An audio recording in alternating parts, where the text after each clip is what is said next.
We've been getting a lot of questions from Apple News and tonight, including many about a candidate who's not on the stage tonight, but it is in this race, and that is former Mayor Michael Bloomberg of New York. And this question came in from Nashville, Tennessee. It says, billionaire Michael Bloomberg has entered the race and just got the endorsement of a former Trump Navy secretary. Why do you think you are better positioned than Bloomberg to beat Trump? Senator Warren. Look, I don't think anyone ought to be able to buy their way into a nomination or to be president of the United States.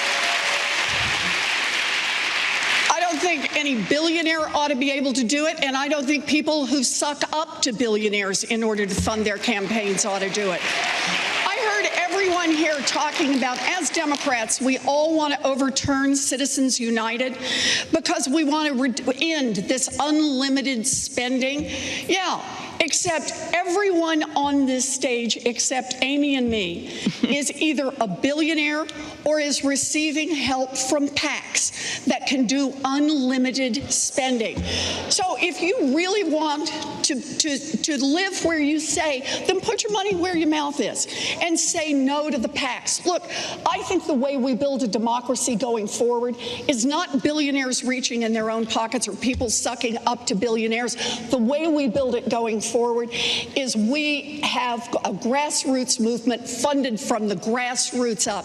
That's the way I'm running this campaign. If you think it's the right way to run a campaign, go to ElizabethWarren.com and pitch in $5 because understand this. Our democracy hangs in the balance. If we have to fund through billionaires, then we're just going to be an America that's going to work better and better for billionaires and not for anyone else. So I can't stand the big money in politics. And one of my major focuses is going to be on passing that constitutional amendment to overturn Citizens United. I didn't come from money. And I just simply think people don't look at the guy in the White House and say, can we get someone richer? I don't think they think that. They want to have someone that they can understand. And you know my background. My grandpa was an iron ore miner. He worked 1,500 feet underground in the mines his whole life. He couldn't even graduate from high school because he had to raise his 9 brothers and sisters. My grandpa saved money in a coffee can to send my dad to a 2-year community college. That was my family's trust. And you can't send, like Donald Trump got from his family, you can't fit $413 million in a coffee can. My mom grew up as and wanted to be a teacher in Wisconsin. She moved to Minnesota. She taught 2nd grade until she was 70 years old. And no, I am not a billionaire, but I stand before you today as the granddaughter of an iron ore miner, the daughter of a teacher and a newspaperman, the first woman elected to the U.S. Senate from the state of Minnesota, someone who has passed over 100 bills as the lead Democrat in that gridlock in Washington, D.C. And that is because we live in a country of shared dreams. And that means no matter where you come from, you should be able to make it. So please help me in my efforts at AmyKlobuchar.com. Everybody's getting the fundraising pitches out here right now. Senator Sanders, I am coming to you, but Mayor Bloomberg is. Let me just put the question to you, because Mayor Bloomberg has taken on your argument. I got an answer before the question. It's more. He says we need evolution, not revolution.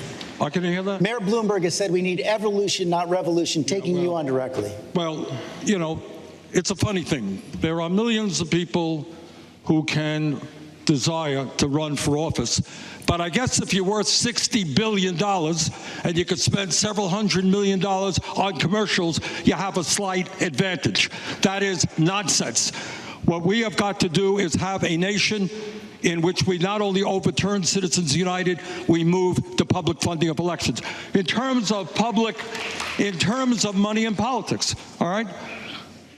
Our campaign, and I am enormously proud of this, unlike some of the folks up here, I don't have 40 billionaires, Pete, contributing to my campaign, coming from the pharmaceutical industry, coming from Wall Street and all the big money interests. What we do have is we have now over 6 million contributions from 1.5 million people, averaging $18.50 a contribution.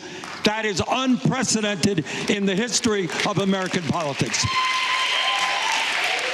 If we want to change America, you're not going to do it by electing candidates who are going out to rich people's homes begging for money.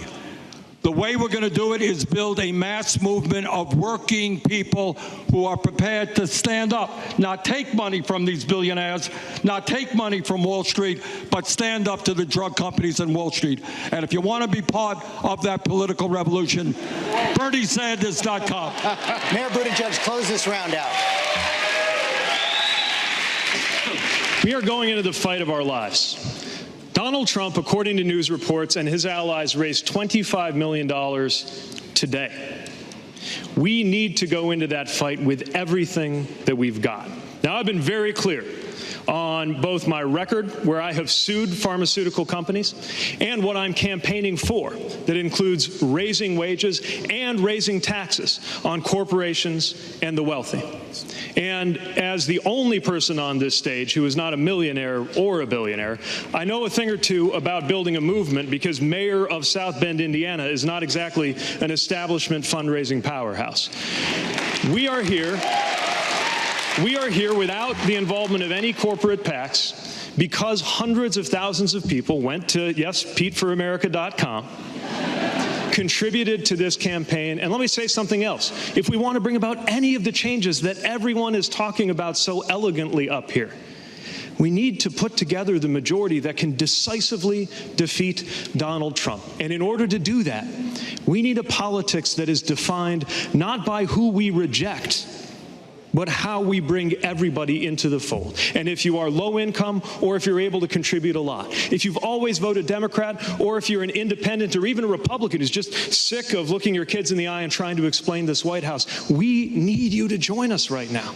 I will not pursue politics by telling people they can't be at our side if they're not with us 100% of the time. This is a time for addition, not rejection, for belonging, not exclusion. Mayor Buttigieg, thank you.